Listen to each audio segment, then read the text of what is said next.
আসসালামু আলাইকুম রহমতুল্লাহ। বিশেষ করে এদেশের মানুষের প্রতি আস্থা এবং বিশ্বাস এগুলা দিন দিন উঠে যাচ্ছে। যেই দেশে একটি ঘটনাকে চাপা দেওয়ার জন্য আরেকটি ঘটনা ঘটাইতে পারে, সেই দেশে আমি বিশ্বাস করি না ওসমান হাদির মৃত্যু আওয়ামী লীগ ঘটাইছে শুধু, এটা আমি কখনোই বিশ্বাস করব না। বেগম খালেদা জিয়া যে আজকেই মৃত্যু হয়েছে তার, এটাও আমি বিশ্বাস করি না। আমি মনে প্রাণে বিশ্বাস করি বেগম খালেদা জিয়া গত আরো কিছুদিন আগে তার মৃত্যু হয়েছে। সেই মৃত্যুকে ধামাচাপা দেওয়ার জন্য ওসমান হাদির ঘটনাও ঘটিয়েছে এদেশে।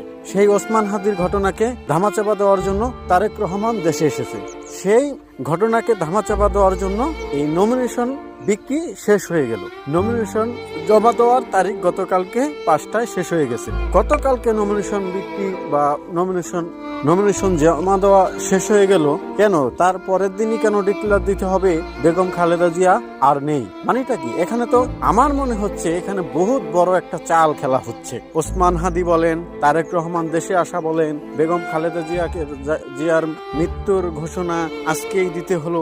কারণটা কি? এই ঘোষণাটা তো আর আগেও দেওয়া যেত। কারণ তো অবশ্যই আছে। এই ঘোষণাটা যদি আগে দিত, নির্বাচন বানচাল হয়ে যেত, নির্বাচনটা আরো পিছনে চলে যেত। এখন বর্তমানে নির্বাচন হতো না। এখন যেহেতু এই নমিনেশন পেপার জমা দেওয়া হয়ে গেছে, এখন যদি এই ঘটনাটা প্রকাশ করি দেশের জনগণের কাছে, তাহলে নির্বাচন বানচাল হবে না, যেহেতু নির্বাচনের সব কার্যক্রম হয়ে গেছে। এখন চাইলেই নির্বাচন পিছাইতে পারবে না। ওসমান হাদির ঘটনা যদি ধামাচাপা দেওয়া না হতো, তারেক রহমান দেশে এসে এটা ধামাচাপা দেওয়ার চেষ্টা করেছে। কিন্তু আমরা অত বোকা না। আপনি দেশে এসেছেন, আপনার প্রতি এদেশের মানুষ হুমড়ি খেয়ে পড়বে আর ওসমান হাদির মৃত্যুর ঘটনাটাকে ধামাচাপা দেবে, এটা এদেশে আর সম্ভব নয়।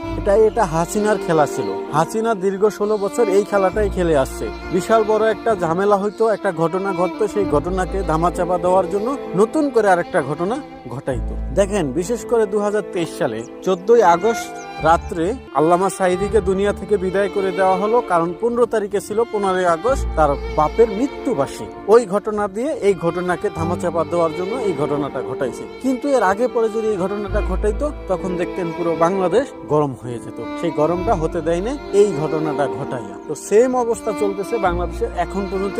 নতুন রাজনীতিবিদরা এই ঘটনাই ঘটাচ্ছে। একটা ঘটনাকে ধামাচাপা দেওয়ার জন্য আরেকটা ঘটনা ঘটায়। এই ঘটনা থেকে আমরা যে কবে বের হয়ে আসতে পারবো, এটা একমাত্র আল্লাহ ভালো জানে।